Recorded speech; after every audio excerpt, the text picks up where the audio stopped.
നേരിമംഗലം കാഞ്ഞിരവേലി പ്രദേശത്ത് ഒരു വയോധികയെ ആന ചവിട്ടിക്കൊന്ന സംഭവത്തിൽ പ്രതിഷേധിച്ചുകൊണ്ട് നേരിമംഗലത്ത് കടകമ്പോളങ്ങൾ അടച്ചുകൊണ്ട് പൊതുജനങ്ങൾ പ്രതിഷേധിക്കുകയാണ്. ഇതിനോട് എല്ലാവരും സഹകരിക്കണമെന്ന് പൊതുജനങ്ങൾ അഭ്യർത്ഥിക്കുന്നു.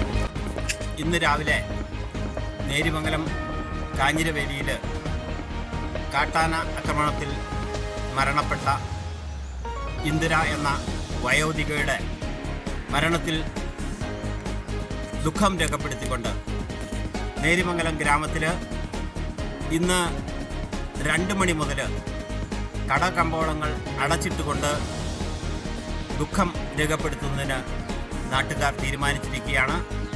മുഴുവൻ വ്യാപാരി വ്യവസായി സുഹൃത്തുക്കളും വാഹന ഉടമകളും പരിപൂർണമായിട്ട് ഇതിനോട് സഹകരിക്കണമെന്ന് താഴ്മയായിട്ട് അഭ്യർത്ഥിക്കുകയാണ്.